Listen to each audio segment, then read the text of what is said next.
Assalamualaikum warahmatullahi wabarakatuh. Apa kabar sahabat Al-Fatah yang dimuliakan Allah?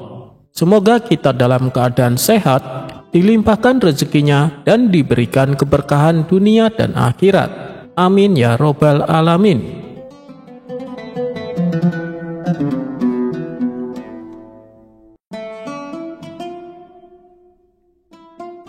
Di sebuah desa dekat Baghdad, hiduplah seorang pria bertubuh kekar bernama Hamid.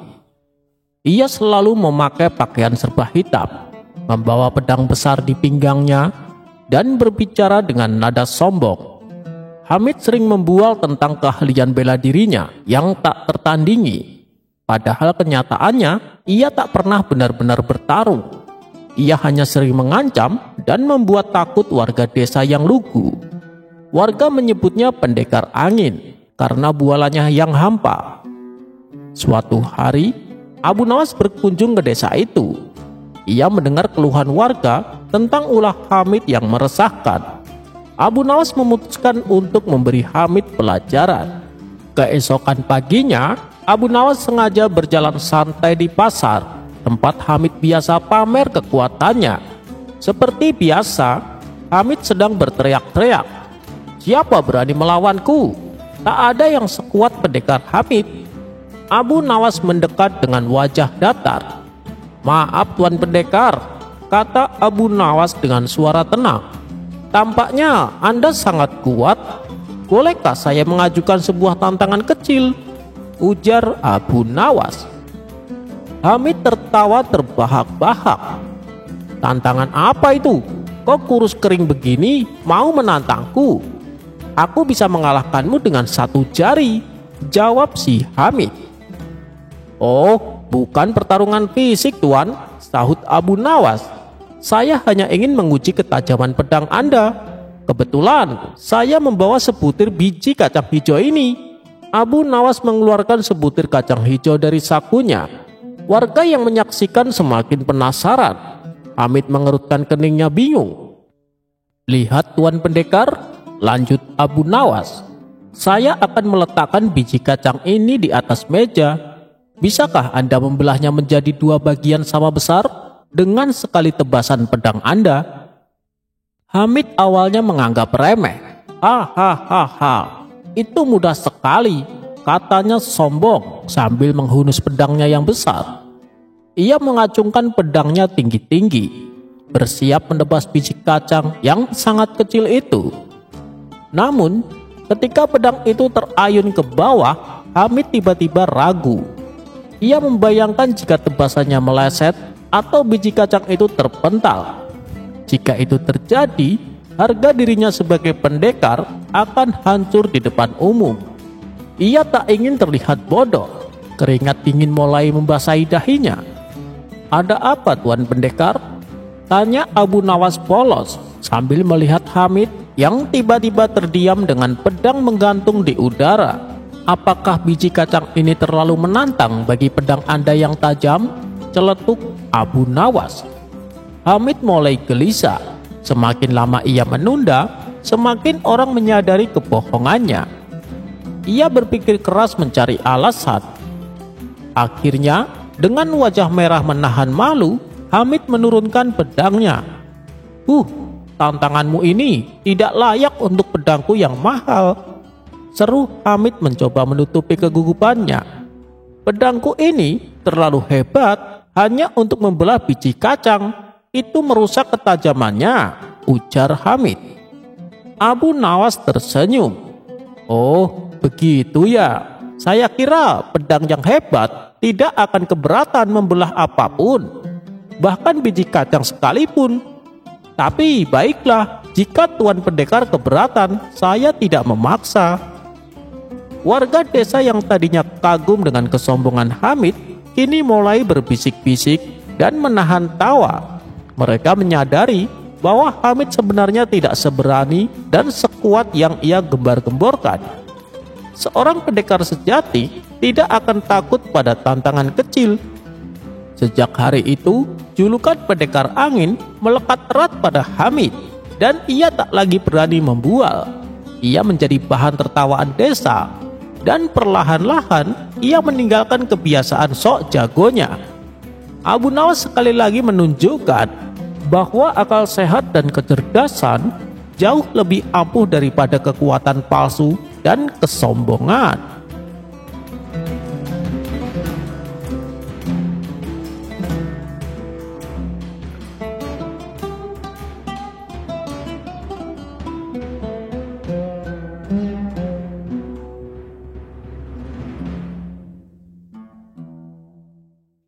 Pada suatu hari, Baginda Raja mengadakan sayembara di istana.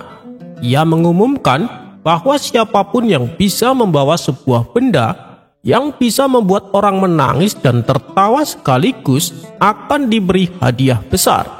Para cendekiawan, pedagang, dan penasihat kerajaan berlomba-lomba membawa barang-barang aneh. Tetapi tak ada satupun yang memenuhi syarat. Baginda Raja pun mulai kecewa. Di tengah kebingungannya itu, Abu Nawas datang membawa sebuah mangkuk tanah liat yang tampak biasa saja. Paduka yang mulia, mangkuk ini adalah jawaban dari sayembara Baginda, kata Abu Nawas dengan senyum misterius. Raja dan para penasehatnya tertawa kecil. Apa yang istimewa dari mangkuk itu? Tanya Baginda Raja. Kemudian Abu Nawas mengangkat mangkuk itu tinggi-tinggi dan berkata, "Paduka yang mulia, mangkuk ini berasal dari tanah yang sama dengan tubuh kita. Suatu saat nanti, kita semua akan kembali menjadi tanah. Itu membuat kita menangis, bukan?" Seluruh istana terdiam. Mereka menyadari kebenaran kata-kata Abu Nawas. Tapi mangkuk ini juga pernah digunakan oleh seorang kakek untuk makan bubur, lalu diwariskan kepada anaknya, lalu cucunya. Begitu banyak kenangan, begitu banyak tawa yang tercipta saat mereka berkumpul. Maka mangkuk ini juga membuat kita tertawa, lanjut Abu Nawas. Raja terperangah. Semua yang hadir tak bisa menahan tawa dan air mata mereka sekaligus. Baginda Raja sangat terkesan dan memberi hadiah besar kepada Abu Nawas. Namun saat hadiah itu sampai ke rumah, seorang pencuri mengincarnya. Saat malam tiba, pencuri itu menyelinap masuk ke rumah Abu Nawas. Dengan hati-hati, ia membuka peti tempat hadiah itu disimpan. Namun saat ia menarik isinya, ia terkejut bukan main. Bukan emas atau perhiasan yang ada di sana, melainkan mangkuk tanah liat yang sama. Tiba-tiba, Abu Nawas yang sudah menyadari niat jahatnya, muncul dari balik tirai dan tertawa terbahak-bahak. "Saudaraku," kata Abu Nawas, "kau mencuri sesuatu yang mengingatkan pada kematian, tapi juga membuatmu tertawa. Ambillah jika kau mau." Pencuri itu pucat pasi, merasa dipermainkan. Ia segera kabur dari rumah Abu Nawas tanpa membawa apapun. Dan begitulah kisah Abu Nawas dan mangkuk ajaib yang mengajarkan bahwa kehidupan ini penuh dengan tawa dan air mata, seringkali dalam satu waktu yang sama.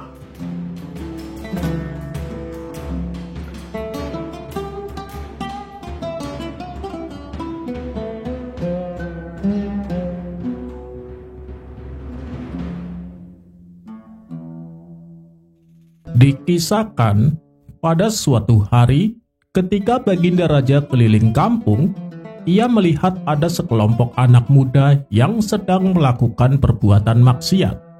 Tapi di antara mereka ada salah satu pemuda yang hanya duduk terdiam. Ia tidak ikut-ikutan berbuat maksiat seperti yang kawan-kawannya lakukan.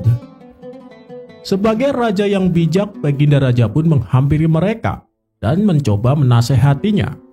Namun nasihat Baginda Raja mendapat pertentangan. Pertentangan ini bukanlah dari mereka yang sedang melakukan maksiat, tapi justru dari pemuda yang tengah duduk bersama mereka. "Wahai sang pemberi ceramah dan nasihat, engkau memerintahkan sesuatu yang engkau sendiri tidak melakukannya. dan melarang sesuatu yang engkau sendiri melakukannya. Mulailah dari dirimu sendiri, kemudian baru menasihati orang lain, agar kelak di akhirat nanti kau tidak dianggap sebagai orang munafik, kata pemuda tersebut. Sontak hal ini membuat Baginda Raja tercengang. Perkataannya seolah menusuk hati yang paling dalam. Para pengawal yang mendampingi Baginda Raja menjadi jengkel dan hendak menangkap si pemuda. Namun oleh Baginda Raja segera dicegahnya. Biarkan dia, apa yang dikatakannya adalah benar, kata Baginda Raja dengan suara lirih. Dan semenjak kejadian itu, Baginda Raja terus meratapi dengan apa yang diucapkannya, sebab hatinya sangat rapuh dan mudah menangis apabila mendengar kata-kata tentang masalah akhirat. Dalam hati ia berkata, pemuda itu sepertinya orang alim, dan meskipun dia duduk bersama ahli maksiat, ia tak gegabah menyalahkan perbuatan mereka. Sedangkan aku masih banyak dosa, tapi dengan mudahnya aku menyalahkan dan menghakimi mereka. Akibatnya Baginda Raja pun selalu dihantui oleh rasa bersalah. Kemudian untuk mengatasi kemelut di hatinya, ia mengadukan hal ini kepada Abu Nawas. Yang Paduka lakukan itu sudah benar, kenapa harus merasa bersalah? Kata Abu Nawas mencoba menenangkan. Tapi Abu Nawas yang mengatakan hal itu adalah pemuda yang alim, dan ini membuatku sangat bersalah, ujar Baginda Raja. Baiklah, begini saja Paduka, kita tawari dia menjadi pejabat istana. Bila dia menolak, berarti nasihat yang diucapkan tulus dari hati hanya karena Allah. Dan atas perbuatannya ini, Paduka harus memenuhi segala kebutuhan hidupnya.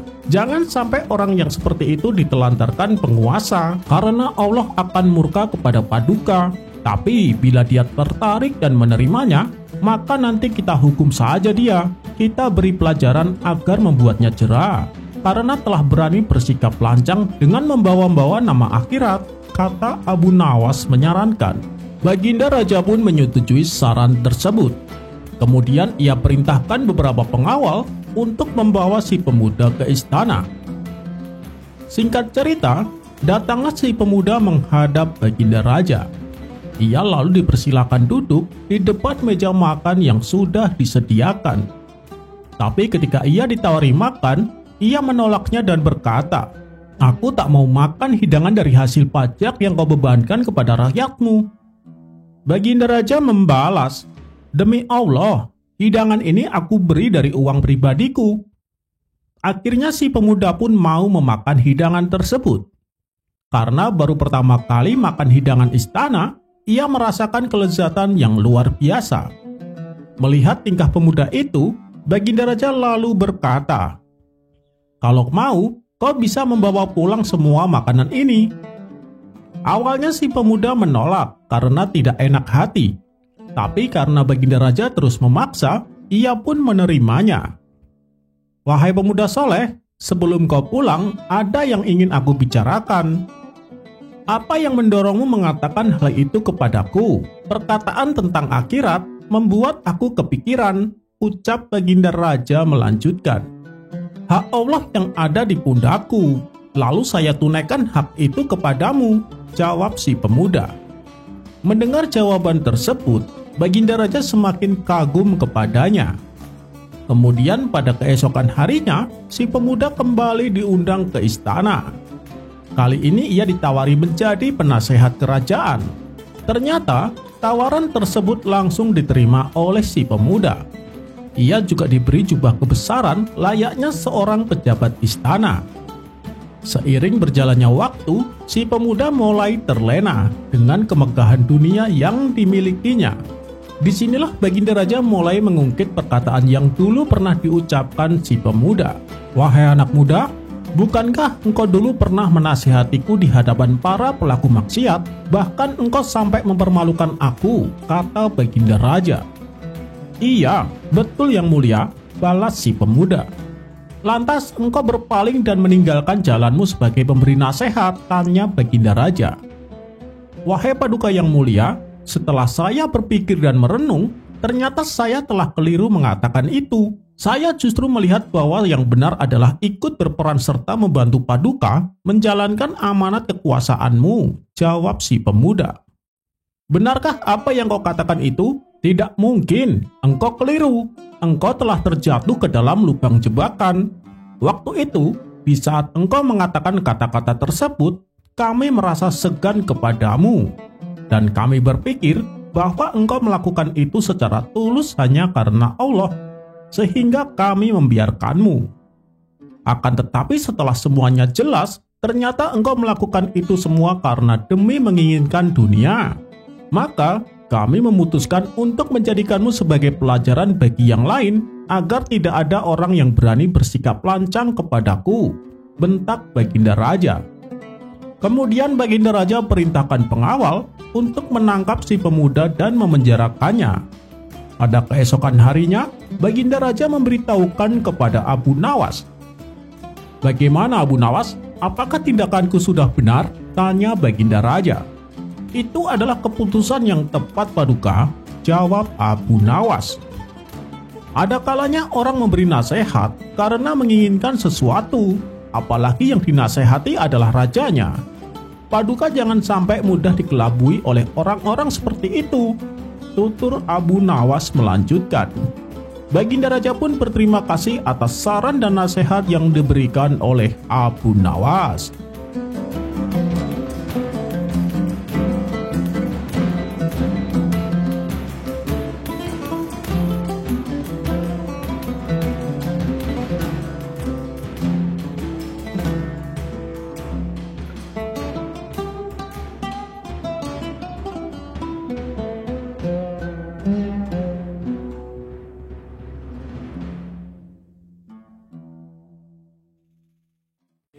Dikisahkan, Baginda Raja menerapkan peraturan baru.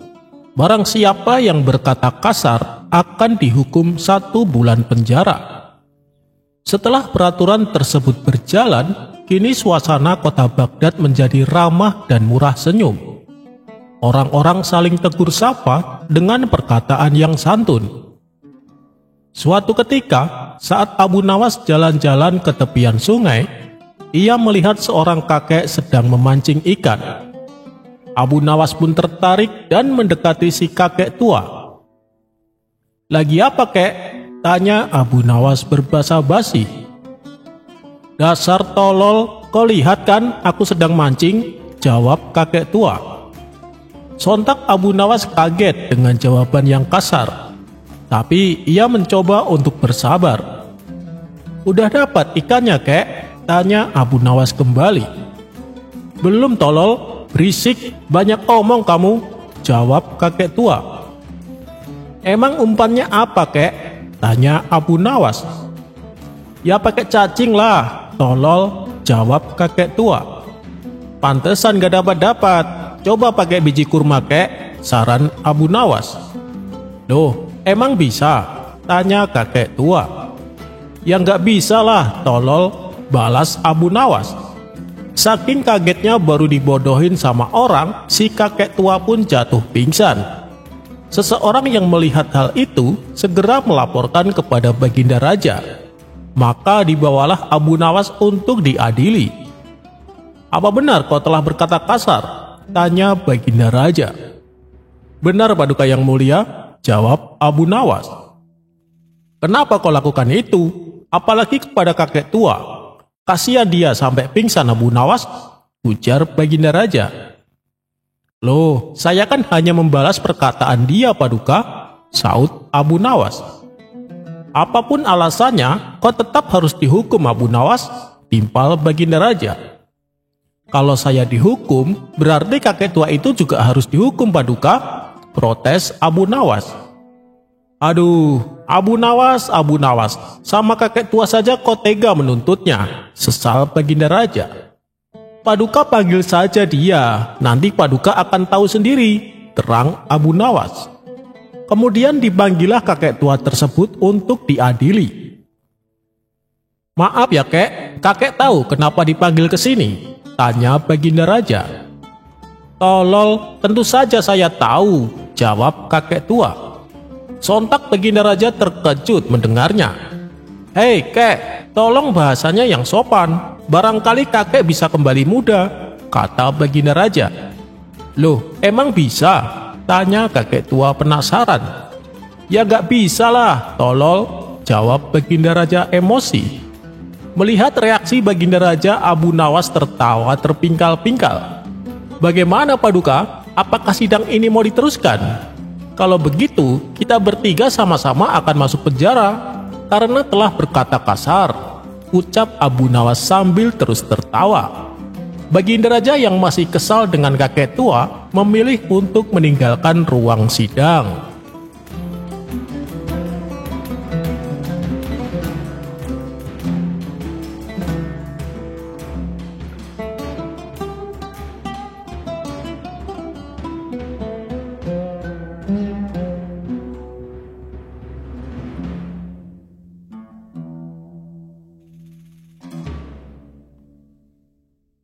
Diceritakan suatu hari Abu Nawas diminta Baginda Raja untuk memecahkan persoalan yang sedang menimpa kerajaan. Berkat kecerdikan dan kecerdasan yang dimiliki, tak butuh waktu lama Abu Nawas berhasil menyelesaikannya. Namun begitu masalah sudah terselesaikan, ia kembali diberi tugas yang lain. Dan begitulah seterusnya, hingga dalam waktu 1 bulan, Abu Nawas disibukkan oleh pekerjaan istana, dan semua tugas yang ditangani berhasil diselesaikan dengan baik. Raja pun merasa puas dengan kinerja Abu Nawas. Baginda Raja lalu berkata, "Wahai Abu Nawas, aku tahu kau letih dan capek atas tugas-tugas yang aku berikan, dan sepertinya kau butuh istirahat Abu Nawas. Mulai besok kau boleh libur, dan ini uang 1000 dinar sebagai upah untukmu." Mendengar hal itu, Abu Nawas senang bukan main. "Terima kasih Paduka yang mulia," balas Abu Nawas. Ia pun segera pulang ke rumah dan menghabiskan waktunya hanya untuk beristirahat. Namun ketika ia mulai rebahan, terdengar suara berisik dari rumah Abu Jahil. Rupanya ia dan teman-temannya sedang asik memainkan alat musik rebana. Kebisingan suara yang ditimbulkan membuat Abu Nawas kesal. Karena istirahatnya menjadi terganggu, Abu Nawas pun mencoba untuk bersabar. Tapi di hari berikutnya, Abu Jahil dan kawan-kawan kembali memainkan rebana hingga larut malam. Dan begitulah seterusnya. Keinginan Abu Nawas untuk beristirahat dengan tenang tak dapat ia rasakan. Kalau ia menghardik mereka, tentu akan membuatnya tidak terima, dan Abu Jahil justru akan memanfaatkan ini untuk mengerjai dirinya. Abu Jahil pasti akan semakin keras memainkan musik rebana. Akhirnya Abu Nawas memutuskan untuk berbicara dengan mereka. Ia pun mendatangi rumah Abu Jahil dan berkata, "Aku suka mendengar musik yang kalian mainkan. Jika kalian memainkan setiap hari, masing-masing akan aku beri 10 dinar.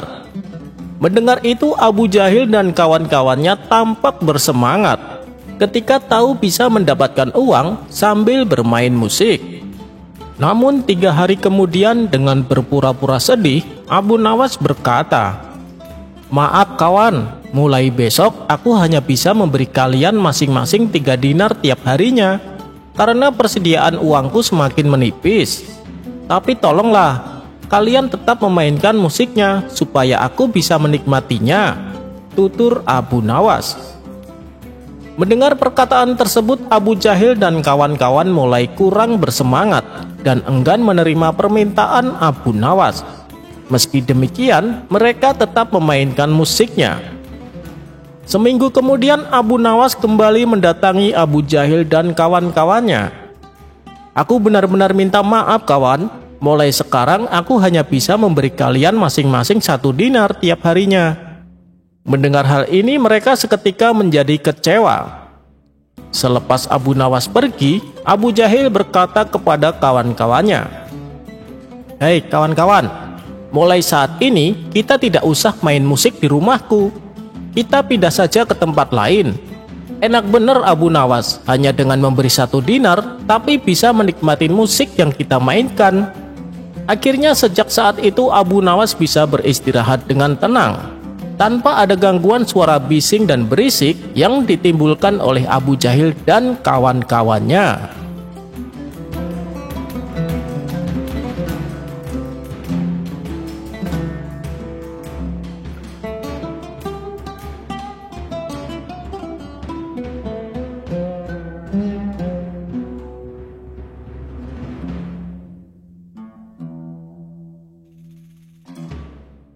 Abu Nawas memberi solusi dua istri sahabatnya cuma pakai batu. Diceritakan Abu Nawas pergi keluar kota untuk menemui sahabat lamanya. Setibanya di sana, ia langsung menuju rumah sang sahabat. Ternyata rumah sahabatnya itu sudah tidak berpenghuni. Tidak ingin perjalanannya sia-sia, Abu Nawas terus mencari keberadaan sahabat lamanya itu.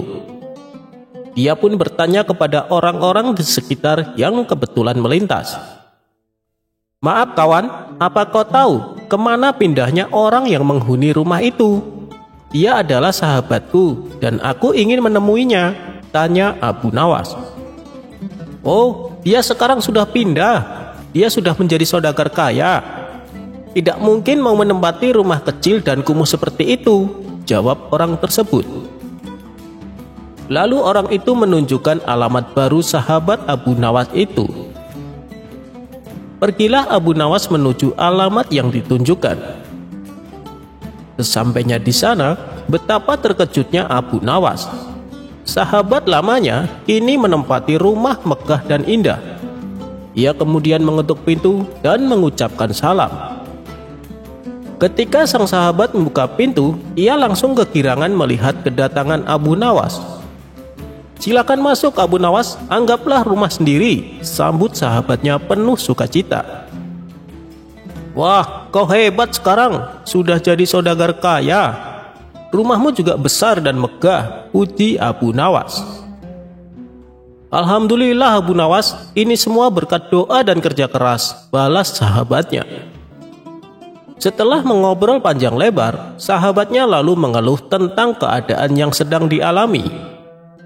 "Aku bingung dengan sikap kedua istriku," tutur sang sahabat.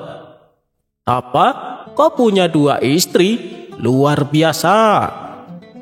Begini nih, kelakuan orang yang sudah kaya, pasti istrinya lebih dari satu," ledek Abu Nawas. "Memangnya kenapa? Kok kamu bingung? Kamu punya banyak harta.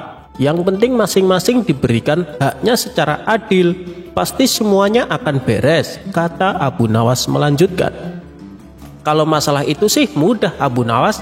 Tapi aku dipusingkan dengan sikap kedua istriku. Mereka berdua menuntut perhatian yang lebih setiap kali berkumpul. Mereka selalu saja bertanya kepadaku, manakah di antara mereka yang paling aku cintai? Kalau aku jawab keduanya sama-sama dicintai, mereka tidak mungkin percaya. Tapi aku juga tidak mungkin menyebut salah satu dari keduanya. Yang ada, nanti mereka jadi bertengkar dan menuduhku tidak adil," papar sahabatnya. Abu Nawas selalu mengatakan bahwa keadilan memang tidak sama dengan perlakuan yang sama. Sekalipun misalnya memberi barang yang sama persis. Sahabatnya itu kemudian mendesak Abu Nawas, "Bagaimana caranya agar kedua istriku tidak lagi bertanya kepadaku mana yang lebih aku cintai dari mereka?" Kemudian Abu Nawas memberi saran agar kedua istri sang sahabat masing-masing diberi batu berwarna biru secara terpisah. "Bilang sama kedua istrimu supaya merahasiakannya. Sekarang temuilah mereka di kamar masing-masing," perintah Abu Nawas. Sahabatnya itu segera menuruti saran Abu Nawas. Satu persatu ia memasuki kamar istrinya dan memberikan batu berwarna biru. "Wahai istriku, tolong jaga rahasia ini ya, dan simpan rapat-rapat batu ini.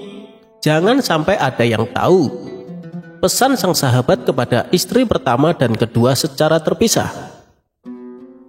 Setelah selesai menjalankan perintah tersebut, sahabatnya lalu kembali menemui Abu Nawas. "Saranmu sudah aku lakukan, kemudian apa lagi?" tanya dia. "Begini, aku akan berpura-pura bertanya dan kamu jawab dengan suara yang lantang agar kedua istrimu mendengar, ucap Abu Nawas. Lalu Abu Nawas bertanya dengan suara yang cukup keras, "Wahai sahabatku, kedua istrimu sangat cantik, tapi mana yang paling kamu cintai?" Sahabatnya itu juga menjawab dengan suara yang tidak kalah lantang, "Istri yang paling kucintai dari keduanya adalah dia yang kuberi batu warna di dalam kamarnya." Kedua istri sahabat Abu Nawas itu merasa dirinya yang paling dicintai oleh suaminya. Dan sejak itu mereka tidak pernah lagi bertanya siapa dari mereka yang paling dicintai.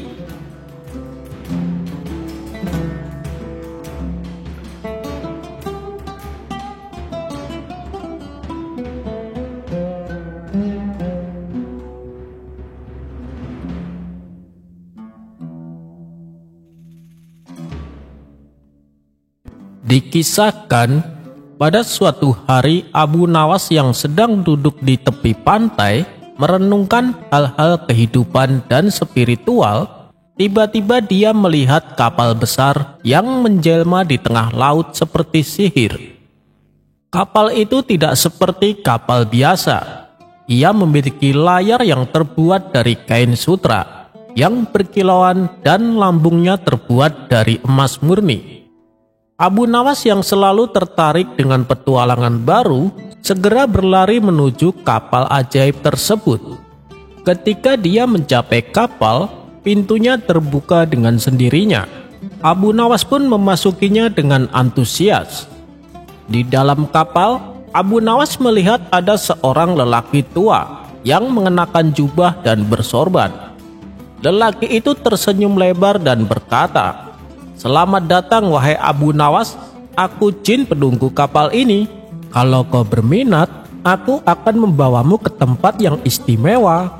Mendengar itu Abu Nawas tercengang seolah tak percaya bahwa kapal tersebut pemiliknya adalah jin yang menjelma sebagai lelaki tua. Lelaki tua itu melanjutkan perkataannya, "Wahai Abu Nawas, kami akan membawamu ke tempat yang penuh dengan kebahagiaan dan kenikmatan." Mendengar itu, Abu Nawas pun tergoda dan bersedia ikut dengannya. Namun setelah kapal berlayar lumayan jauh, Abu Nawas menangkap gelagat yang mencurigakan. Ia merasa khawatir kalau dirinya akan dibawa ke alam jin dan dipaksa menetap di sana selamanya. Kemudian dengan akal cerdiknya, Abu Nawas berusaha supaya bisa kembali ke daratan. "Wahai kakek tua, apakah di tempat yang kau janjikan ada makanan enak?" "Tentu saja ada, Abu Nawas. Kamu bisa makan apa saja dan semuanya enak-enak," jawab lelaki tua. "Apakah di sana juga ada minuman segar?" tanya Abu Nawas kembali. "Itu juga ada, Abu Nawas. Di sana ada segala jenis minuman yang kamu inginkan," balasnya dengan tersenyum lebar. Abu Nawas berkata, "Baiklah, kita putar balik kapal ini dan kembali ke daratan, karena saya baru saja ingat bahwa saya meninggalkan makan siang enak di rumah." Lelaki tua itu terkejut dan membalas, "Tapi Abu Nawas, kita sudah menempuh separuh dari perjalanan." Abu Nawas kembali berkata, "Tidak apa-apa, aku hanya ingin mengambil makan siangku dulu." "Tidak bisa, Abu Nawas, aku tak akan membiarkanmu kembali pulang ke daratan. Bukankah sudah aku beritahu, di sana juga ada makanan dan minuman yang enak," balas lelaki tua. "Anda ini bagaimana sih? Aku akan mengambil makan siangku hanya untuk perbandingan. Manakah makanan yang lebih enak? Apakah makanan di alam jin ataukah di alam manusia? Kalau ternyata di alam jin lebih enak, aku akan mengajak beberapa kawanku untuk ikut serta denganku. Tapi kalau ternyata tidak enak, aku akan mengejek kalian bahwasanya kalian adalah jin terbodoh yang pernah aku temui. Hidangan makanan saja tidak tahu mana yang enak dan yang tidak enak," jelas Abu Nawas. Mendengar itu lelaki tua tersebut menjadi tersinggung dan sakit hati. Ia yakin betul bahwa makanan di tempatnya adalah makanan terlezat yang pernah ada. Bahkan makanan manusia manapun tidak ada yang bisa menandinginya. "Baiklah, kita putar kembali kapalnya," kata lelaki tua dengan menahan emosinya. Kemudian kapal ajaib itu segera berputar dan membawanya kembali ke pantai. Setelah sampai di tujuan, Abu Nawas langsung turun dari kapal sambil tertawa-tawa. Dia merasa bahwa dunia ini sudah cukup baik baginya, dan dia lebih suka menikmati hidup dengan keadaan yang sederhana. Sementara jin yang menjelma menjadi lelaki tua bertambah geram karena telah dibohongi Abu Nawas. Namun ia tak bisa berbuat apa-apa karena Abu Nawas sudah turun dari kapalnya. Tak berselang lama, kapal ajaib dan jin penghuninya seketika menghilang dari pandangan.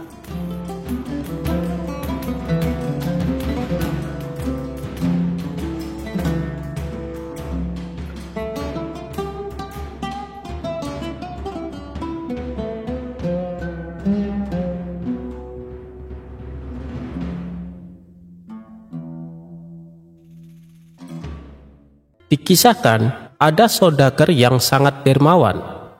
Setiap hari, ia selalu menyantuni fakir miskin dan anak-anak yatim. Dengan kelebihan inilah, kemanapun dia pergi, selalu ditemani kerabat serta para tetangga. Suatu hari, saat bersama kawannya, saudagar kaya raya itu terlihat murung. Sepertinya tengah memikirkan sesuatu. Melihat perilaku yang tidak biasa tersebut, salah seorang teman akhirnya bertanya, "Wahai kawan, apa yang kau pikirkan? Kenapa terlihat sedih?" ujar salah seorang teman kepada saudagar itu. "Selama ini, dimanapun aku berada, aku selalu ditemani orang-orang. Apakah nanti ketika aku meninggal, ada yang mau menemaniku di kuburan?" kata saudagar itu. Mendengar jawaban tersebut, semua kawannya terdiam. Sebab mana mungkin ada yang mau menemani mayat di kuburan. Ternyata kegelisahan saudagar tersebut terus menghampiri sepanjang hari. Akhirnya dia menulis surat wasiat. "Barang siapa yang mau menemaniku selama 40 hari di dalam kubur, setelah aku mati nanti, aku akan beri warisan separuh dari harta peninggalanku." Lalu ditanyakan hal itu kepada anak-anaknya untuk menjaganya di dalam kubur nanti. "Mana mungkin kami sanggup menjaga ayah, karena saat itu ayah sudah menjadi mayat," ujar anak-anak saudagar yang menolak permintaan itu. Keesokan harinya, si saudagar memanggil semua kerabat yang terdiri dari kakak dan adiknya. Namun, lagi-lagi permintaan dia ditolak karena dianggap tidak wajar. "Mana ada orang yang sanggup melakukan itu, meskipun setengah dari hartamu diberikan," kata para kerabat menjelaskan. Dengan perasaan sedih, saudagar tersebut memerintahkan ajudannya untuk mengadakan sayembara ke seantero negeri yang berisi, "Barang siapa berani menemani selama 40 hari di dalam kubur saat ia meninggal, maka akan diberi setengah harta dari kekayaannya." Tidak lama dari sayembara itu diumumkan, sang saudagar pun meninggal dunia.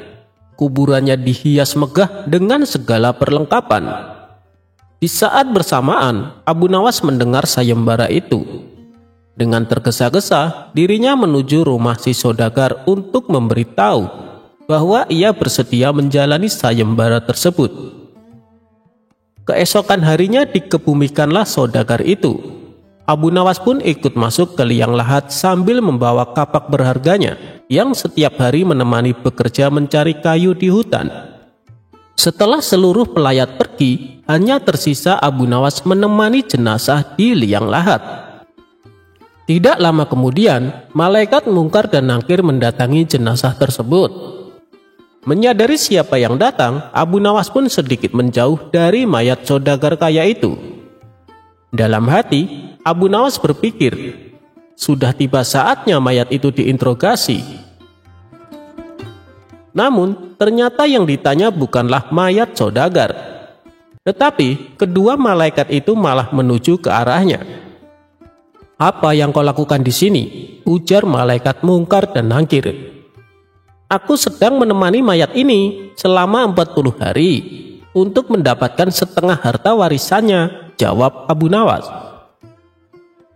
"Apa saja harta yang kau miliki?" tanya kedua malaikat lagi. "Hartaku hanya kapak ini," jawab Abu Nawas. Ternyata kedua malaikat itu terus bertanya, sampai pada pertanyaan, "Di mana kau mendapatkannya?" "Aku membelinya," jelas Abu Nawas. Dari sanalah setiap hari Abu Nawas ditanya seputar kapak dan pekerjaannya. Di hari ke-40, kedua malaikat itu datang kembali dan bertanya seputar kapak itu lagi. Sebelum Abu Nawas menjawab, Abu Nawas membuka pintu kubur itu dan langsung lari keluar. Di luar ternyata sudah ada kerabat saudagar tersebut. Abu Nawas yang berlari sambil berteriak pun berkata, "Kalian ambil saja semua harta warisannya, karena aku sudah tidak menginginkannya lagi." Mereka semua heran atas sikap Abu Nawas. Sesampainya di rumah, Abu Nawas bercerita kepada istrinya, "Aku sudah tidak menginginkan harta warisan dari mayat itu." "Loh, kenapa kau tolak? Padahal kau sudah menyelesaikan tugas dan itu menjadi hakmu," ujar sang istri. Abu Nawas pun menceritakan pengalamannya di dalam kubur bertemu malaikat Mungkar dan Nakir yang terus bertanya seputar kapaknya selama 40 hari. Padahal itu harta satu-satunya. Bagaimana kalau dia memiliki harta banyak? Berapa pertanyaan nantinya? Istrinya pun hanya bisa geleng-geleng mendengar cerita Abu Nawas.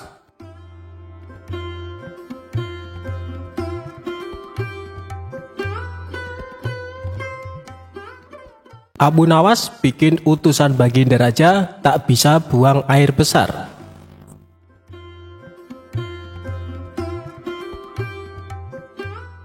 Sudah beberapa hari sosok Abu Nawas tidak hadir di istana.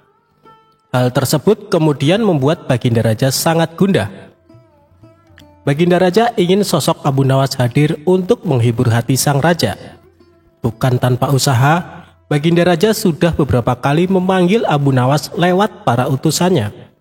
Namun Abu Nawas belum juga menampakkan diri. Setelah lama berpikir mencari cara agar Abu Nawas mau datang ke istana, Baginda Raja akhirnya menemukan ide yang bisa membuat Abu Nawas bisa hadir di istana. Raja kemudian memanggil 3 orang prajurit dan menyuruh mereka pergi ke rumah Abu Nawas agar buang air besar di tempat tidurnya. "Pengawal, pergilah ke rumah Abu Nawas dan beraklah di tempat tidurnya. Dan kalau kalian berhasil, maka masing-masing akan aku berikan uang 1000 dirham, ujar Baginda Raja. Tanpa pikir panjang, ketiga utusan Baginda Raja tersebut langsung menerima perintah sang raja. "Daulat Paduka," jawab ketiga prajurit tersebut secara bersamaan. Mereka pun langsung berangkat menuju rumah Abu Nawas sesuai perintah Baginda Raja. Sementara itu, duduk di sebelah raja ada Ki Patih yang mendengar obrolan rajanya dengan ketiga prajurit tersebut. Ki Patih yang mendengar raja memberikan tugas kepada 3 prajurit tersebut pun memberanikan diri untuk bertanya kepada sang raja. Ia merasa aneh dengan tugas yang diberikan Baginda Raja. "Maaf Paduka, bukankah tugas yang diberikan itu tampak aneh dan menghina?" tanya Patih. "Patih, memang benar, tapi itulah siasatku agar Abu Nawas segera hadir ke istana," jawab Baginda Raja. "Apakah gerangan rencana Baginda?" tanya Ki Patih belum paham. "Nanti kamu akan segera mengetahuinya. Sekarang kamu ikutilah ketiga anak buahmu itu dan intailah mereka, lalu sampaikan kepada Abu Nawas. Bila dia berhasil menggagalkan tugas pengawalnya, maka Abu Nawas akan aku beri uang 3000 dirham dan sekaligus ia boleh memukul utusanku itu," kata Baginda Raja. prajurit tiba di rumah Abu Nawas. Dengan perasaan yang masih bingung, Patih segera melaksanakan perintah raja. Dia segera berkemas dan menuju ke rumah Abu Nawas. Para prajurit Baginda Raja yang sudah berangkat lebih dulu akhirnya tiba di rumah Abu Nawas. Tanpa basa-basi, ketiganya langsung mengetuk pintu rumah Abu Nawas. Tak lama setelah itu, Abu Nawas pun membukakan pintu dan bertemu ketiga utusan Baginda Raja. "Kami diutus oleh Baginda Raja untuk buang air besar di tempat tidurmu. Karena ini perintah Raja, kamu tidak boleh menolak," kata salah satu prajurit. "Saya sama sekali tidak keberatan. Silahkan saja kalau kalian mampu melaksanakan perintah Raja," jawab Abu Nawas dengan santai. "Betul?" tanya prajurit raja memastikan. "Ya, silakan saja," sahut Abu Nawas. Abu Nawas mengawasi orang-orang itu beranjak ke tempat tidurnya dengan perasaan geram yang sudah ia tahan. Berak di tempat tidurku. Betul-betul kelewatan," gumam Abu Nawas dalam hati. Tak mau ranjang tidurnya dikotori, Abu Nawas memutar otaknya untuk mencari cara agar para utusan Baginda Raja tersebut mengurungkan niatnya. Setelah berpikir beberapa saat, Abu Nawas akhirnya menemukan cara untuk menggagalkan tugas para utusan tersebut.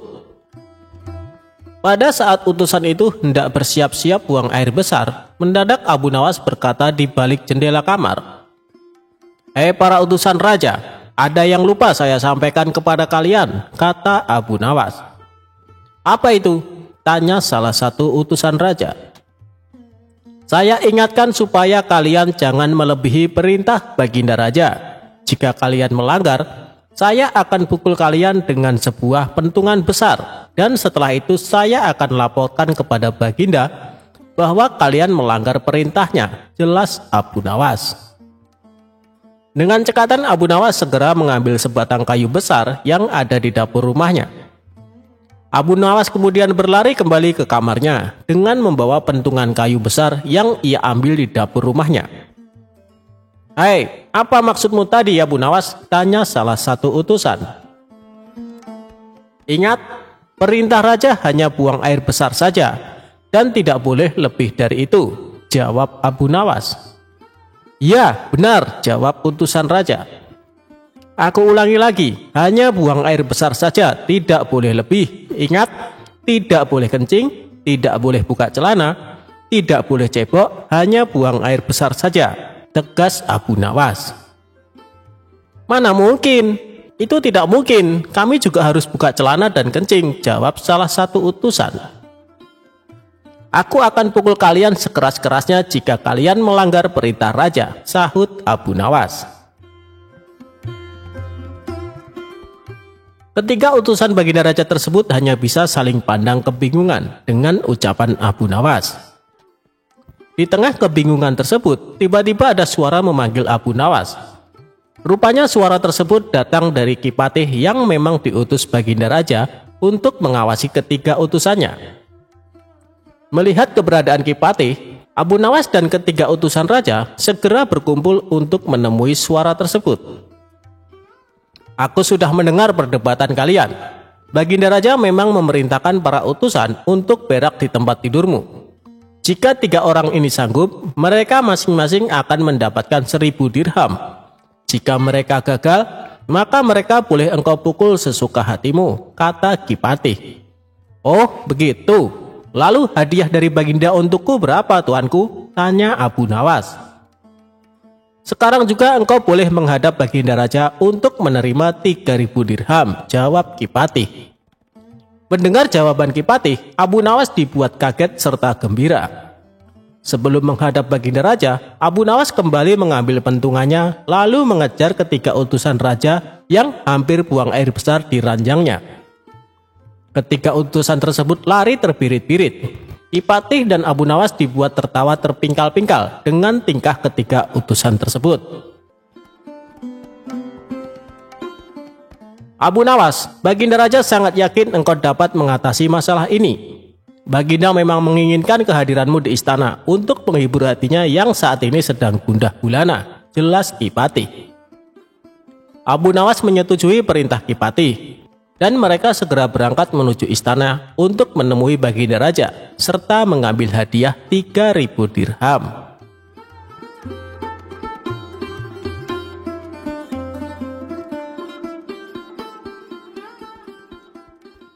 Abu Jahal pukuli para sufi supaya berubah jadi emas.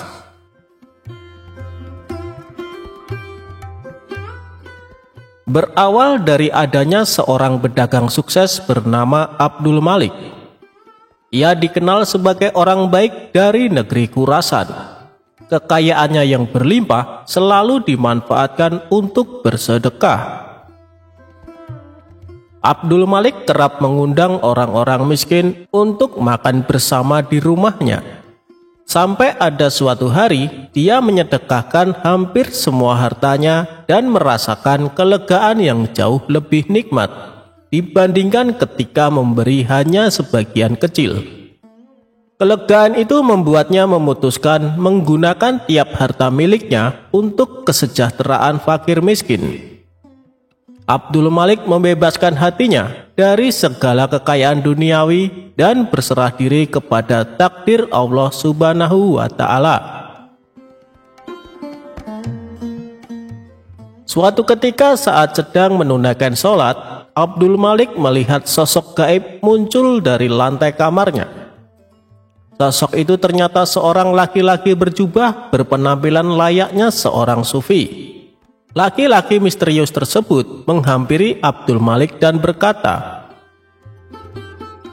"Wahai Abdul Malik, manusia murah hati dari Khurasan, aku adalah dirimu sendiri karena engkau telah berbuat kebajikan yang sungguh mulia. Kau mampu melepaskan diri dari kekayaan tanpa merasa menjadi orang hebat. Oleh karena itu, aku menganugerahkan kau dari sumber anugerah yang sejati. Ketahuilah, setiap hari dengan cara ini aku akan muncul di depanmu. Saat itu pukullah aku dan aku akan berubah menjadi emas. Ambillah emas itu sebanyak yang kau mau. Tak perlu khawatir kau akan menyakitiku, sebab yang kau ambil akan diganti dari sumber segala anugerah." Setelah berkata demikian, sosok itu pun lenyap seketika.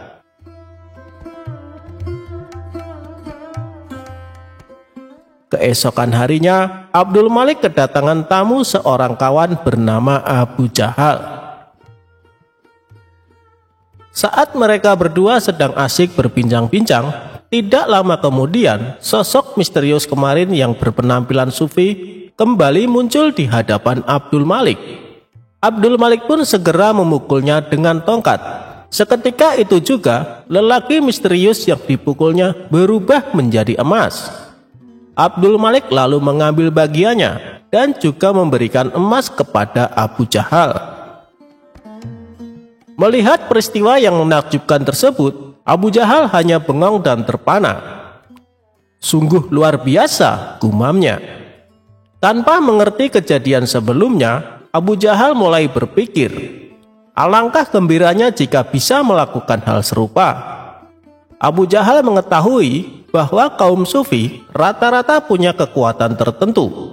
Ia pun menyimpulkan hanya perlu memukul mereka untuk mendapatkan emas.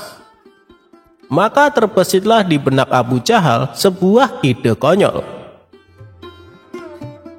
Dia mengadakan sebuah jamuan pesta makan yang hanya dihadiri para sufi. Ketika para sufi ini sudah makan kenyang, Abu Jahal diam-diam mengeluarkan tongkat dan tanpa ampun dihantamnya para tamu undangan sampai tersungkur ke tanah. "Kenapa tidak ada yang berubah jadi emas?" batin Abu Jahal. Dikarenakan masih penasaran, Abu Jahal kembali memukuli mereka dengan tongkat. Tentu saja perbuatan ini membuat para sufi ketakutan. Mereka serempak kabur berlarian meninggalkan rumah Abu Jahal. Akibat perbuatan tersebut, para sufi mengadukan Abu Jahal kepada Tuan Hakim. Setelah itu ditangkaplah Abu Jahal dan disidangkan. Di hadapan Tuan Hakim, Abu Jahal beralasan bahwa perbuatannya ini semata-mata ingin meniru Abdul Malik. Pasalnya, dia pernah melihat Abdul Malik memukul seorang sufi, dan seketika itu juga orang yang dipukul berubah menjadi emas. Mendengar pengakuan Abu Jahal yang tidak masuk akal, Tuan Hakim kembali bertanya, "Apa kau yakin dengan yang kau lihat, Abu Jahal?" "Hamba yakin sekali, Tuan Hakim. Kalau tidak percaya, panggil saja Abdul Malik kemari," jawab Abu Jahal. Maka dipanggillah Abdul Malik ke pengadilan untuk dimintai keterangan. Dalam perjalanan ke pengadilan, sosok sufi misterius yang bisa berubah jadi emas membisikkan kepada Abdul Malik apa yang harus dikatakan. "Wahai Tuan Abdul Malik, apa benar yang dikatakan Tuan Abu Jahal?" tanya Tuan Hakim. "Menurut saya Abu Jahal sudah tidak waras, Tuan Hakim. Bisa saja dia sedang berusaha menutup-nutupi hobinya menyiksa orang tanpa alasan," ujar Abdul Malik. "Memang hamba mengenalnya, Tuan Hakim, tetapi yang ia ceritakan tentang kejadian di rumah hamba tidak lebih dari akal-akalan belaka," imbuhnya. Abu Jahal sempat membantah dan memprotes perkataan Abdul Malik. Ia juga menunjukkan barang bukti berupa emas yang didapat dari Abdul Malik. Abu Jahal, Abdul Malik itu saudagar kaya, tentu punya banyak emas," balas Tuan Hakim. Dikarenakan tidak punya bukti dan yang diceritakan tidak masuk akal, akhirnya Abu Jahal dihukum penjara. Sementara Abdul Malik masih melakukan rutinitas seperti biasa, memberikan sedekah uang dan makanan kepada fakir miskin setiap harinya.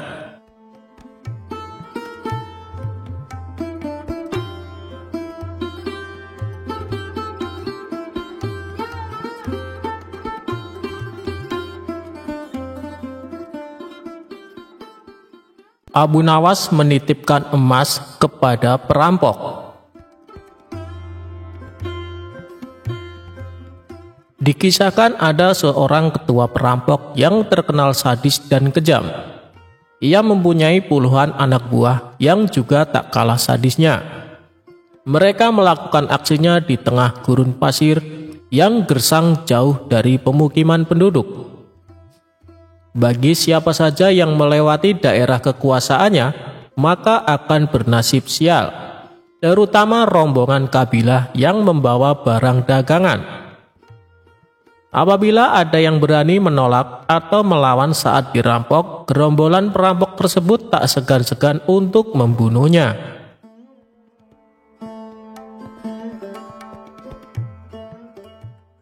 Suatu ketika, Tuan Hamid berencana pergi ke negeri seberang untuk membawakan pesanan sebuah perhiasan emas.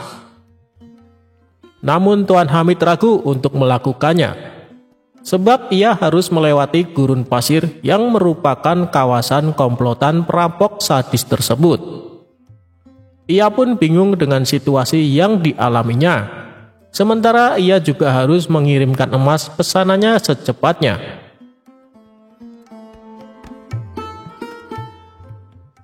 Setelah merenung agak lama, terlintas di benaknya sosok Abu Nawas. Semoga saja dia bisa membantuku, pikir Tuan Hamid. Ia pun lantas pergi menemui Abu Nawas. Sesampainya di rumah Abu Nawas, Tuan Hamid lalu mengungkapkan permasalahannya. "Wahai Abu Nawas, saya bingung dengan situasi yang sedang aku alami. Barangkali kamu bisa membantuku," pinta Tuan Hamid. "Masalah apa yang membuatmu bingung?" tanya Abu Nawas. "Begini Abu Nawas, besok aku harus mengirimkan perhiasan emas ke negeri seberang. Tapi aku takut karena harus melewati gurun pasir yang merupakan kawasan komplotan perampok sadis. Karena yang aku dengar, siapapun yang melewati daerah itu pasti hartanya dirampok sampai ludes. Kalau menolak akan dibunuh," ujar Tuan Hamid. "Menurutmu apa yang harus aku lakukan?" tanya Tuan Hamid. Sejenak Abu Nawas terdiam. Dalam hati ia berkata, "Mereka memang perampok yang sadis. Yang aku dengar, tidak ada yang bisa selamat melewati daerah itu, kecuali dengan pertolongan Allah. Ya sudah, begini saja Tuan Hamid, saya akan membantumu, biarkan aku yang melakukan tugas itu, ucap Abu Nawas. Maksudmu kamu yang akan mengantarkan emasnya? Tanya Tuan Hamid. Benar Tuan Hamid, itu pun kalau Tuan mengizinkan, jawab Abu Nawas. Tentu saja Abu Nawas, saya justru malah berterima kasih kalau kamu berhasil menjalankan tugas ini. Kamu akan saya kasih hadiah, balas Tuan Hamid kegirangan. Singkat cerita, berangkatlah Abu Nawas membawakan emas Tuan Hamid. Dia ikut rombongan kabilah besar yang sama-sama menuju ke negeri seberang. Saat tengah malam tiba, sampailah mereka di tengah gurun pasir yang merupakan daerah komplotan perampok sadis. Dari kejauhan Abu Nawas melihat ada gubuk kecil yang dihuni oleh satu orang. Maka terlintaslah di benaknya sebuah ide untuk menyelamatkan emas yang dibawanya sebelum dihadang para perampok. Lebih baik aku titipkan emas ini kepada orang penghuni gubuk itu, pikir Abu Nawas. Ia pun segera memisahkan diri dari rombongan, berjalan menuju gubuk tersebut. Kawan, bolehkah saya menitipkan barang ini sebentar? Tanya Abu Nawas. Orang penghuni gubuk itu menjawab, oh silahkan, taruh saja di dalam. Setelah menitipkan emas, Abu Nawas lalu mengejar rombongannya dan kembali berjalan bersama para kabilah. Tidak lama kemudian, tiba-tiba komplotan perampok muncul menghadang dengan pedang terhunus di tangannya. Serahkan semua barang-barang kalian, jangan ada yang tersisa. Bila kalian melawan atau menolak, kami tak segan-segan membunuh kalian, ancam komplotan perampok. Rombongan kabilah ini pun terpaksa memberikan semua hartanya karena ketakutan akan dibunuh. Sedangkan Abu Nawas yang tak membawa apapun hanya digeledah dan luput dari aksi perampokan. Ketika semua barang dan harta berhasil didapatkan, komplotan perampok ini lalu pergi meninggalkan Abu Nawas dan rombongannya. Alhamdulillah, emas yang kubawa bisa selamat, ucap Abu Nawas dalam hati. Kemudian Abu Nawas berniat ingin kembali mendatangi gubuk tempat di mana ia menitipkan emasnya. Setibanya di sana, terlihat komplotan perampok yang tadi beraksi berada di gubuk yang akan ia datangi. Celaka, ternyata aku salah orang. Yang aku titipi emas justru dialah ketua perampoknya, kata Abu Nawas kecewa. Saat ia hendak pergi berpaling, dari kejauhan si ketua perampok melihat kehadiran Abu Nawas. "Hei tuan, kemarilah, jangan takut," teriaknya. Sesaat Abu Nawas ragu dengan tawaran ketua perampok tersebut. "Kalaupun aku lari, aku pasti akan mudah ditangkap mereka, dan bisa-bisa aku dibunuhnya. Lebih baik aku datangi saja. Hanya kepada Allah aku meminta perlindungan," ucap Abu Nawas dalam hati. Lalu Abu Nawas memberanikan diri menghampiri mereka. "Tuan, mau mengambil barang titipan Tuan?" tanya ketua perampok. "Benar, saya kesini berniat untuk mengambilnya," jawab Abu Nawas. "Ambillah dan segera tinggalkan tempat ini," ucap ketua perampok. Abu Nawas sempat terkejut dan heran dengan ucapannya. Tak ingin membuang waktu, Abu Nawas segera mengambil emas titipannya dan pergi meninggalkan tempat itu. Saat Abu Nawas berjalan menjauh, sayup-sayup ia mendengar percakapan para komplotan perampok tersebut. "Kenapa membiarkan orang asing itu mengambil hartanya?" tanya salah satu anak buahnya. Sang ketua perampok menjawab, "Orang asing itu telah mempercayaiku. Seperti aku mempercayai Allah akan menerima taubatku suatu saat nanti. Aku hargai kepercayaan orang asing itu, agar Allah menghargai kepercayaanku pula." Mendengar hal itu, barulah Abu Nawas tahu bahwa sebenarnya si ketua perampok adalah orang yang ingin bertobat.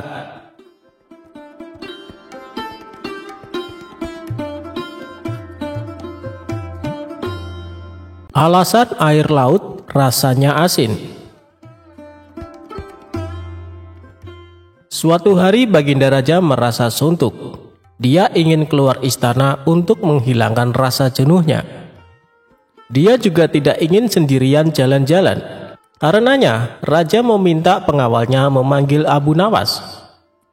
Singkat cerita, Abu Nawas dan Baginda Raja memulai perjalanannya. Saat dalam perjalanan, Abu Nawas selalu bercerita yang membuat Baginda Raja terhibur. Ketika melintasi di tepi pantai, mereka berdua berhenti sejenak untuk beristirahat. Baginda Raja lalu membasuh muka dan tangannya dengan air laut. Langsung terbesit dalam benaknya akan sebuah pertanyaan. Abu Nawas, menurutmu kenapa air laut itu asin? Tanya Baginda Raja. Mendengar pertanyaan dari rajanya, Abu Nawas pun menjawab, karena air laut tidak mengalir kemana-mana Paduka, ia senantiasa di tempatnya. Nah, untuk mencegah air laut itu tidak busuk, para leluhur kita dulu memberinya garam. Itulah sebab air laut menjadi asin, jawab Abu Nawas. Mendengar penjelasan itu, Baginda Raja tertawa terpingkal-pingkal. Perjalanan mereka berdua pun akhirnya dilanjutkan. Tidak beberapa lama dari kejauhan, mereka berdua melihat sebuah benda berkilauan. Benda apa itu Abu Nawas? Ayo kita ke sana, ajak Baginda Raja. Abu Nawas bergegas melangkah mendahului Baginda Raja. Setelah benda itu diambil oleh Abu Nawas, ternyata hanya sebuah cermin. Abu Nawas pun segera membuangnya. Melihat hal itu, Baginda Raja terkejut. Kenapa dibuang Abu Nawas? Memangnya itu benda apa? Tanya Baginda Raja. Benda yang sangat jelek Paduka, wajar saja kalau si pemilik membuangnya, jawab Abu Nawas. Tapi benda itu terlihat berkilau dari jauh, ujar Baginda Raja. Kalau Paduka tidak percaya, ambil saja sendiri, balas Abu Nawas. Karena penasaran, Baginda Raja segera memungut benda itu. Setelah diamati, ternyata itu hanyalah sebuah cermin. Baginda Raja lalu berkata, ini kan cermin Abu Nawas, kenapa kau bilang kalau benda ini sangat jelek? Tanya Baginda Raja. Coba perhatikan baik-baik, pasti Paduka akan menemukan kejelekannya, ujar Abu Nawas. Baginda Raja kembali mengamati cermin tersebut. Di situ Baginda Raja tidak menemukan kejelekan. Yang ada hanya wajahnya sendiri di dalam cermin. Nah, itu sudah tampak jeleknya. Ayo, lekas dibuang saja bendanya Paduka, ucap Abu Nawas. Baginda Raja mulai memahami ucapan Abu Nawas. Kurang ajar kamu Abu Nawas, balasnya sambil tertawa.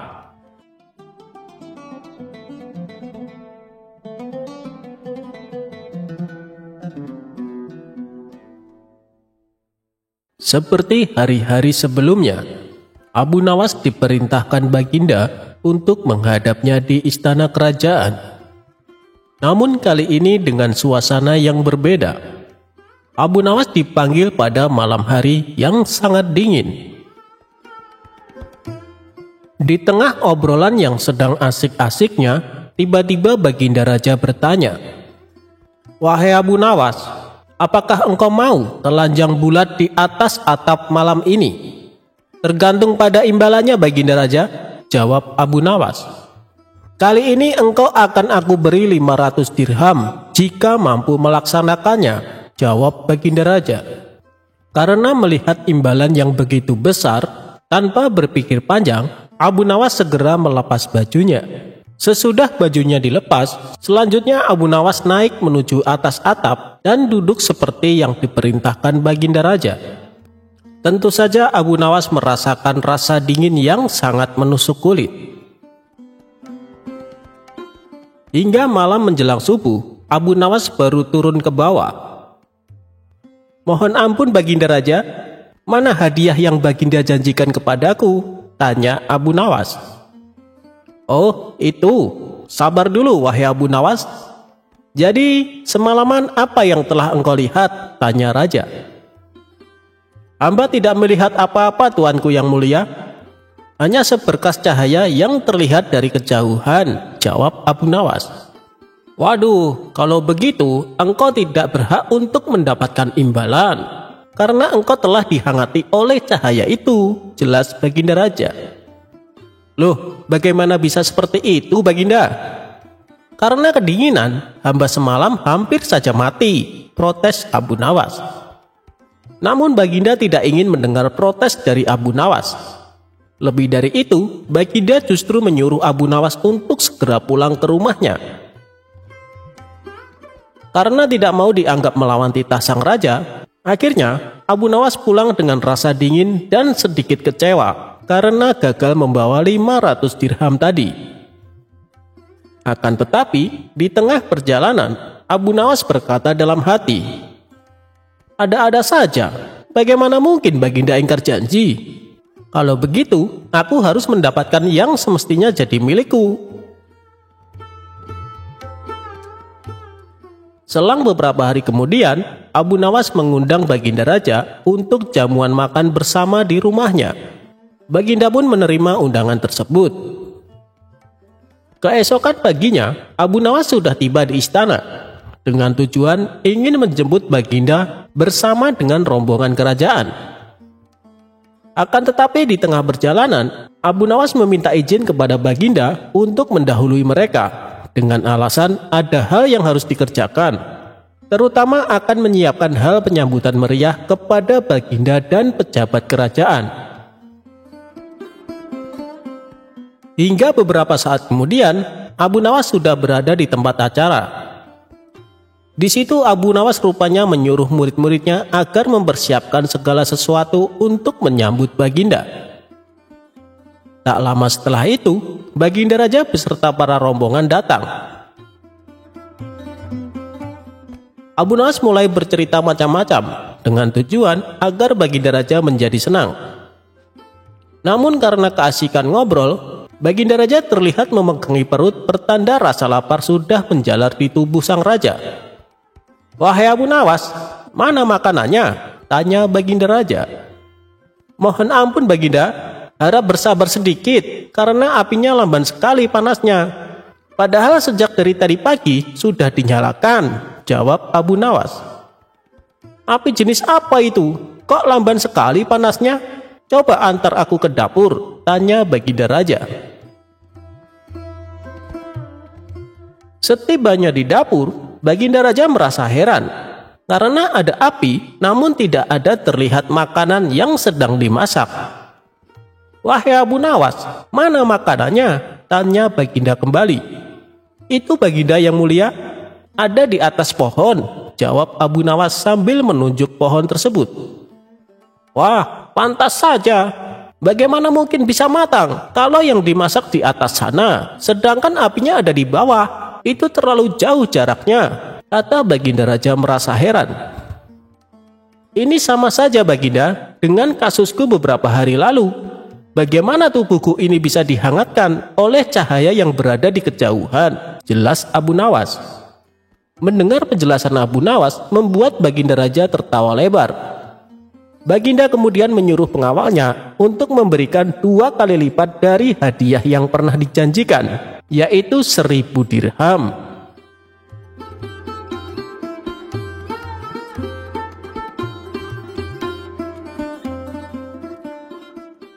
Abu Nawas membajak sawah dari dalam penjara.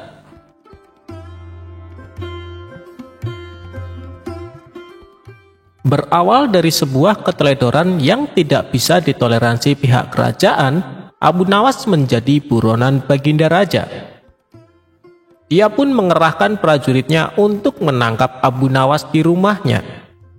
Tibalah prajurit istana di rumah Abu Nawas.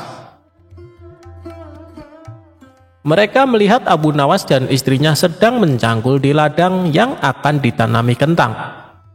Baru mencangkul beberapa meter saja, tanpa ampun para prajurit menggelandang Abu Nawas ke penjara istana. Abu Nawas sedih karena ladangnya belum selesai dicangkul. Ditambah, sang istri tidak mungkin kuat mencangkul sendirian. Di dalam penjara, Abu Nawas berpikir keras agar istrinya tetap bisa menanam kentang. Kalau tidak, musim tumbuhnya kentang akan berlalu begitu saja. Kemudian, ia memanggil seorang penjaga penjara. "Wahai penjaga, saya ingin menulis surat rahasia untuk istriku di rumah tentang sesuatu yang sangat penting," kata Abu Nawas yang menyampaikan bahwa suratnya itu tidak boleh dibaca oleh siapapun. Si penjaga penjara tersebut langsung melaporkan keinginan Abu Nawas kepada Baginda Raja. Baginda Raja menyetujuinya. Penjaga penjara langsung mengambilkan kertas dan pena untuk Abu Nawas. Abu Nawas menulis dalam suratnya, "Wahai istriku, janganlah engkau sekali-sekali menggali ladang kita, karena aku menyembunyikan harta karun dan senjata di situ. Tolong jangan bercerita kepada siapapun." Tentu saja Baginda Raja penasaran, lalu membaca surat rahasia Abu Nawas untuk istrinya. Setelah mengetahui isi surat tersebut, Raja mengirim banyak prajurit untuk menggali ladang Abu Nawas. Istri Abu Nawas kaget. Prajurit kerajaan ramai-ramai menggali ladangnya. Setelah sekian lama para prajurit menggali di seluruh ladang, namun tidak mendapatkan apa-apa. Justru pekerjaan mencangkul ladang yang selama ini di hadapan Abu Nawas dan istrinya kini sudah selesai dan bisa ditanami kentang. Abu Nawas kembali menyurati istrinya, "Istriku, sekarang engkau bisa menanam kentang tanpa harus menggali tanah." Itulah cerdiknya Abu Nawas. Meski di dalam penjara, ia masih bisa membajak ladangnya.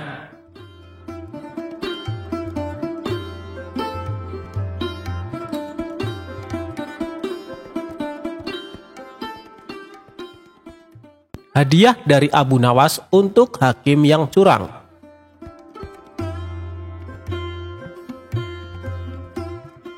Sewaktu-waktu kerajaan sedang dalam keadaan genting. Hakim yang dikenal adil baru saja meninggal. Sang raja telah mengajukan hakim pengganti, namun ternyata perilakunya sangat tidak adil. Abu Nawas sebagai pribadi yang kritis, akhirnya langsung turun tangan menyelesaikan urusan negaranya itu. Abu Nawas tidak mau jika kerajaan yang menjadi tempat berdiskusi dengan Baginda Raja menjadi tempat kemaksiatan dan ketidakadilan. Abu Nawas yang mengetahui negaranya sedang diterpa darurat krisis, akhirnya turut prihatin. Ia berinisiatif untuk menyadarkan para hakim itu dengan caranya sendiri. Hingga pada sewaktu-waktu, Abu Nawas mendatangi seorang hakim untuk mengurus suatu perjanjian. Tetapi hakim di kota Abu Nawas selalu beralasan tidak punya waktu untuk menandatangani perjanjian tersebut. Kondisi ini terus berlangsung terus-menerus, hingga Abu Nawas menarik kesimpulan bahwa sang hakim minta disuap. Namun Abu Nawas mengetahui bahwa suap menyuap merupakan sesuatu yang diharamkan oleh agama. Maka dari itu, Abu Nawas memutuskan untuk melemparkan keputusan kepada si hakim sendiri.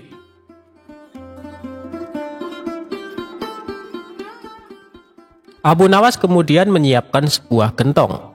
Gentong tersebut diisi dengan kotoran sapi hingga hampir penuh. Kemudian di atas gentong tersebut diolesi mentega.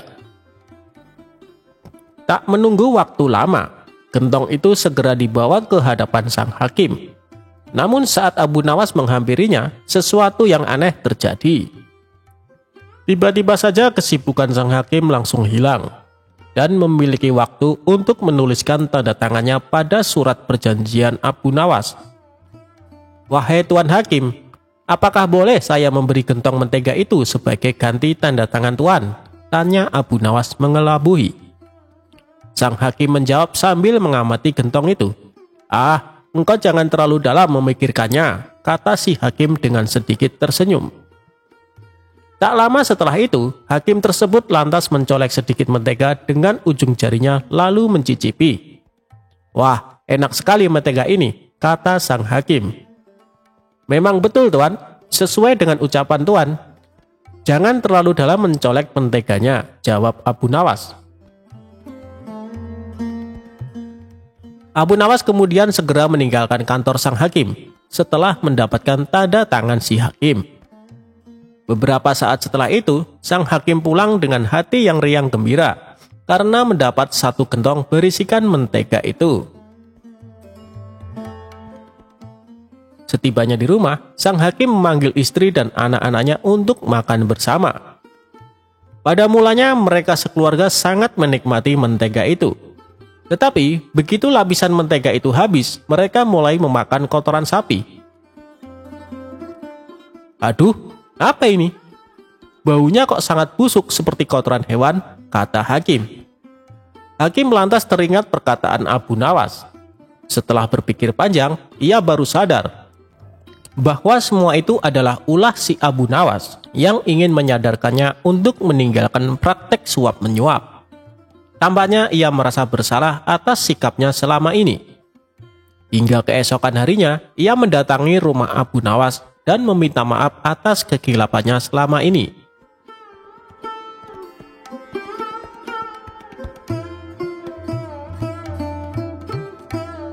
Abu Jahal pukuli para sufi supaya berubah jadi emas.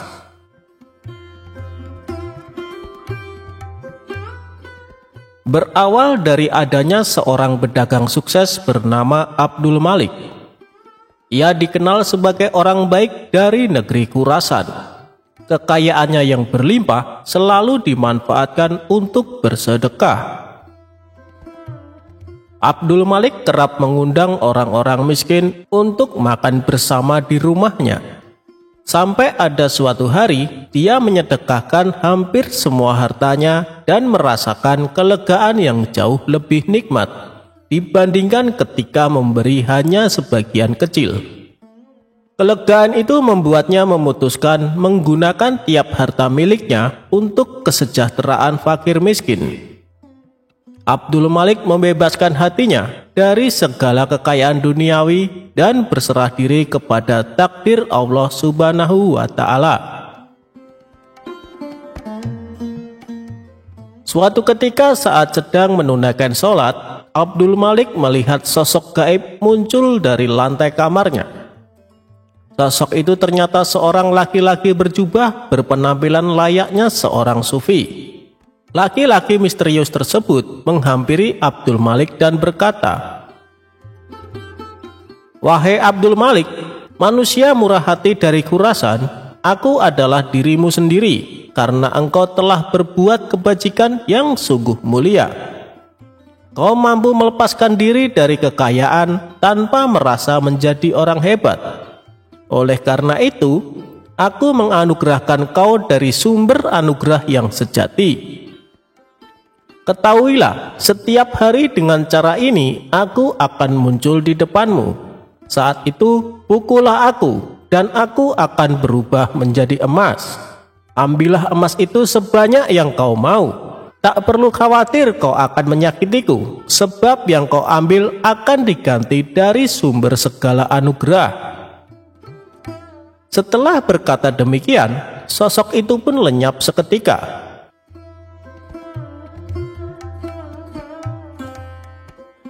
Keesokan harinya, Abdul Malik kedatangan tamu seorang kawan bernama Abu Jahal.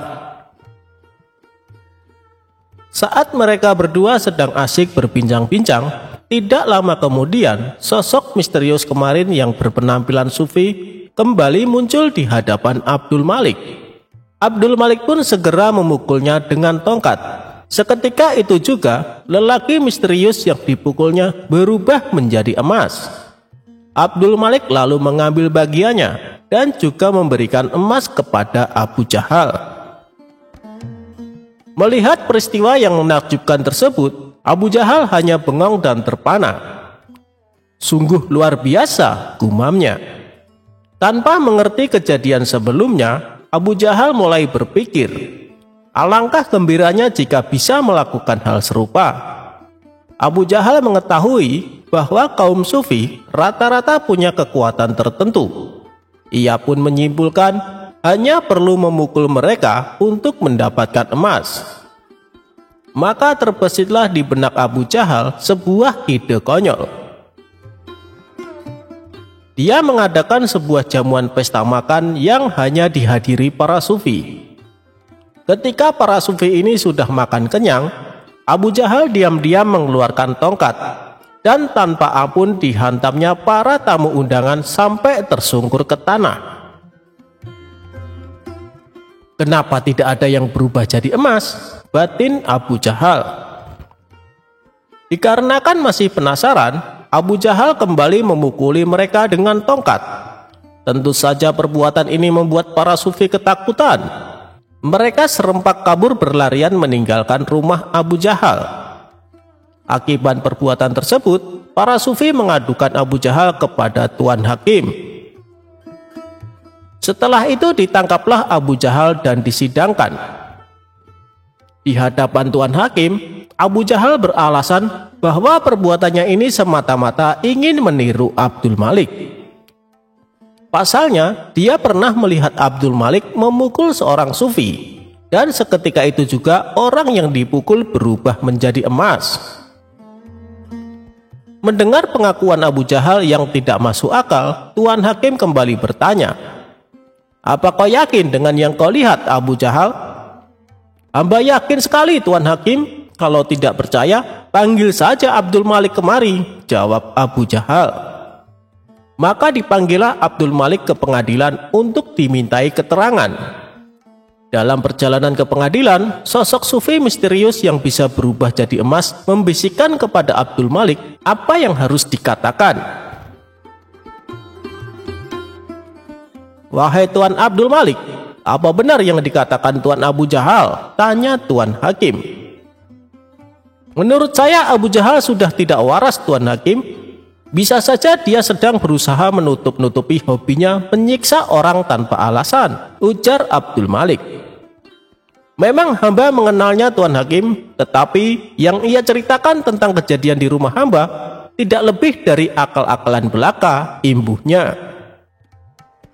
Abu Jahal sempat membantah dan memprotes perkataan Abdul Malik. Ia juga menunjukkan barang bukti berupa emas yang didapat dari Abdul Malik. Abu Jahal, Abdul Malik itu saudagar kaya, tentu punya banyak emas," balas Tuan Hakim. Dikarenakan tidak punya bukti dan yang diceritakan tidak masuk akal, akhirnya Abu Jahal dihukum penjara. Sementara Abdul Malik masih melakukan rutinitas seperti biasa, memberikan sedekah uang dan makanan kepada fakir miskin setiap harinya.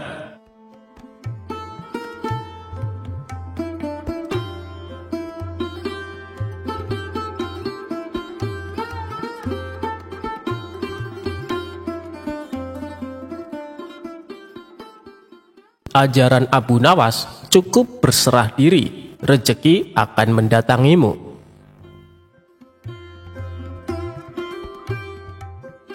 Suatu hari, Baginda Raja mengundang sejumlah ulama untuk berkumpul di istana. Tentu saja termasuk Abu Nawas. Raja mengundang Abu Nawas dan para ulama untuk membahas berbagai hukum Islam. Dengan begitu, Raja tetap bisa menimba ilmu tanpa harus meninggalkan kediamannya. Ulama fikih menyampaikan keilmuan seputar halal haram dalam hukum agama Islam. Ulama tauhid menyampaikan keilmuannya seputar keesaan Allah Subhanahu wa Ta'ala beserta kekuasaannya yang meliputi alam semesta. Begitu juga dengan ulama lainnya.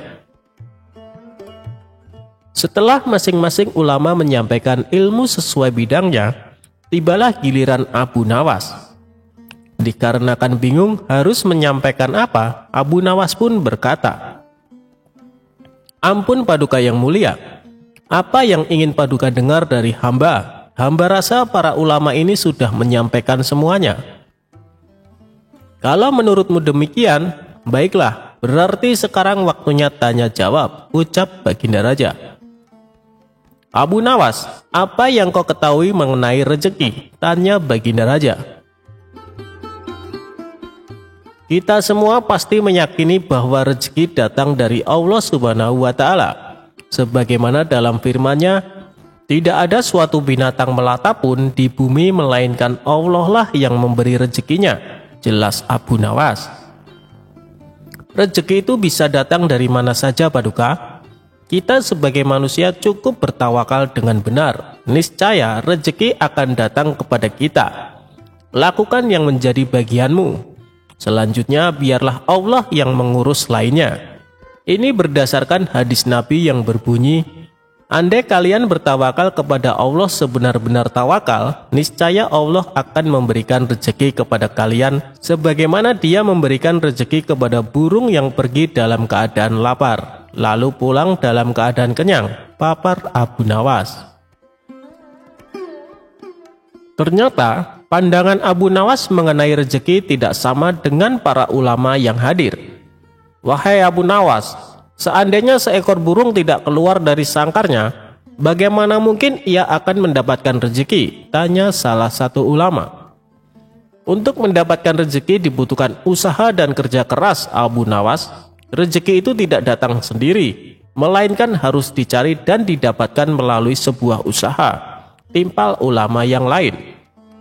Tapi Abu Nawas bersikukuh dengan pendapatnya, sehingga terjadilah sedikit perdebatan di antara mereka.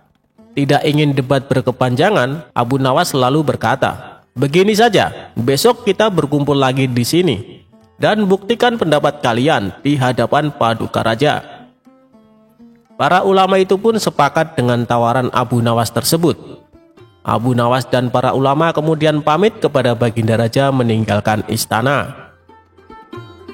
Setelah berpamitan kepada Baginda Raja, Abu Nawas pun segera pulang ke rumahnya, sebab ia harus mengajar murid-muridnya. Sementara para ulama tersebut sibuk mencari cara untuk membuktikan pendapat mereka. Sampai pada akhirnya saat berjalan pulang menyusuri sebuah desa, para ulama melihat penduduk setempat sedang panen buah kurma. Kemudian terbesitlah niatnya untuk membantu warga tersebut. Setelah selesai dengan pekerjaannya, para ulama ini mendapat imbalan beberapa ikat buah kurma dari warga setempat. Mereka senang bukan main. Para ulama itu senang bukan karena mendapatkan kurma, tetapi memiliki alasan untuk menyampaikan kepada Abu Nawas dan Baginda Raja bahwa pendapat mereka soal rezeki adalah benar. Kita mendapatkan buah kurma karena berusaha dan bekerja, sedangkan Abu Nawas hanya diam di rumah. Mana mungkin dia mendapatkan kurma? Ini menunjukkan bahwa rezeki bisa didapat bila mencarinya dan bekerja. Jadi pendapat kita sudah benar. Besok kita bawa ini sebagai buktinya. Kita tunjukkan kepada Abu Nawas dan Baginda Raja, kata salah satu ulama kepada kawannya. Maka pada keesokan harinya para ulama ini datang ke istana. Sesampainya di sana, ternyata sudah ada Abu Nawas duduk di hadapan Baginda Raja. Melihat para ulama sudah datang, Baginda Raja segera menyambutnya. Kemarilah, silakan duduk tuan-tuan, sambut Baginda Raja. Mereka lalu duduk bersebelahan dengan Abu Nawas. Salah satu ulama kemudian berkata, ampun Paduka yang mulia, sesuai dengan janji kami membawakan bukti atas pendapat kami. Kami rasa pendapat Abu Nawas kurang tepat. Justru pendapat kamilah yang lebih tepat. Mendengar hal itu, Baginda Raja pun bertanya, bukti apa yang kalian bawa? Para ulama ini segera menunjukkan beberapa ikat buah kurma dan meletakkannya di hadapan Abu Nawas dan Baginda Raja. Buah kurma ini kami dapatkan karena kemarin kami bekerja membantu warga panen kurma. Jadi mengenai pendapat Abu Nawas yang mengatakan seseorang cukup bertawakal dengan benar nanti rezeki akan datang sendiri, kami rasa pendapat tersebut kurang tepat Paduka. Pendapat kamilah yang lebih tepat, karena rezeki itu harus dicari. Seandainya kami tidak bekerja membantu warga, kurma ini tentu tidak akan sampai di tangan kami.